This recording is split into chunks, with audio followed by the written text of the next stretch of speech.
Salut à tous, j'espère que vous allez bien. On se retrouve pour ce nouvel épisode sur les news mercato de l'OM. On se rapproche de la fin de ce mercato difficile qui prendra fin le 2 septembre. On a encore un petit peu de temps et pas mal de rumeurs à voir d'ici là.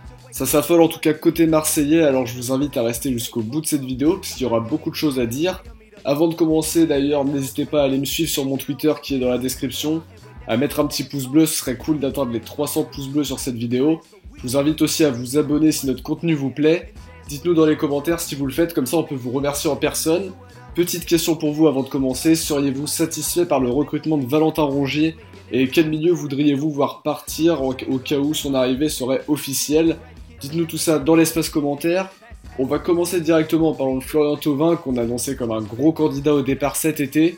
Pour l'instant il est toujours là, visiblement ça ne le dérange pas de rester et Villas-Boas croise les doigts pour qu'aucune offre intéressante n'arrive cet été.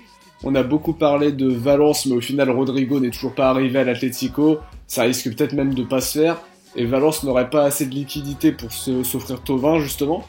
Le Corriere dello Sport nous indique aujourd'hui que l'AS Roma s'est positionné sur Flotov et serait même prêt à formuler une offre avant la fin du mercato, mais le quotidien doute un petit peu sur le fait que l'AS Roma puisse mettre 40 ou 50 millions sur Thauvin, ce qui rend la piste assez compliquée. Pour Rami, on l'a entendu hier sur RMC sortir du silence, où il s'est confié sur son mercato, sur sa saison passée, et aujourd'hui l'équipe indique qu'il y a eu des discussions entre l'OM et les agents du joueur pour éviter d'aller au prud'homme après le licenciement. Le club a proposé 1,2 million accord refusé par le défenseur qui préfère aller au prud'homme, puisqu'il pense, je le répète, que le dossier de l'OM contre lui n'est pas si béton que ça. Pour Roca, qu'on voyait comme un futur titulaire au poste, il devrait se diriger vers un nouveau prêt selon l'équipe. Sergueï indique que l'arrivée de Miranda déclenchera le départ en prêt du minot marseillais. Il enchaînera donc une deuxième saison loin de l'OM après une demi-saison à Sochaux. Nkunku jouera sans doute avec la réserve cette saison si on s'en tient à ça. Du côté du poste d'ailier gauche, l'OM réfléchit à cette possibilité-là, surtout par le biais de Zubizarreta qui travaillerait dans le silence sur une piste pour remplacer Ocampos. Naples voudrait prêter Adam Ounas d'après le Corriere dello Sport pour qu'il aille chercher du temps de jeu en France. Ils ont tenté de prêter le joueur à l'OM, au LOSC, mais aussi à l'OGC Nice où Ounas était annoncé fin juillet et où il est encore un petit peu annoncé encore aujourd'hui. Cagliari tiendrait la corde dans ce dossier en proposant un prêt payant avec intérêt. Hier, on annonçait que l'OM accélérait pour Juan Miranda. La Juventus a contre-attaqué sur le dossier. On rappelle que eux, ils veulent l'acheter et pas se le faire prêter. On part donc sur un prêt sans option d'achat. RMC précise que l'OM pousse pour inclure une option d'achat dans le prêt.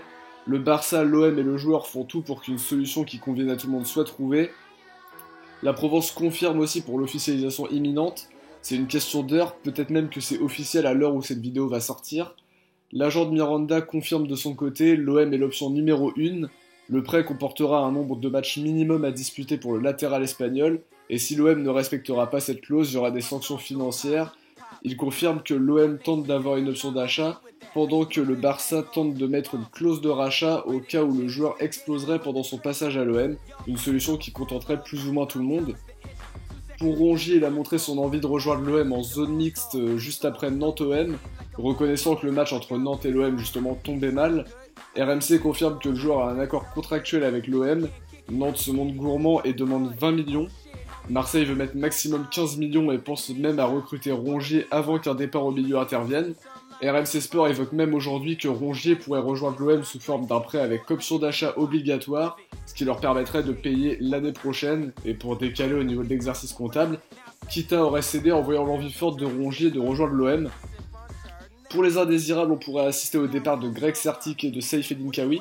Selon Bastien Cordeau du Phocéar, les deux joueurs ont reçu des demandes de renseignements et savent qu'ils ne sont pas désirés au club. Un départ qui pourrait intervenir avant la fin du mercato. L'OM ne devrait pas être trop gourmand pour ces deux joueurs-là. Et c'est déjà la fin de cette vidéo. On se retrouve très bientôt pour une nouvelle vidéo. N'oubliez pas le petit pouce bleu. Portez-vous bien. Ciao les potes.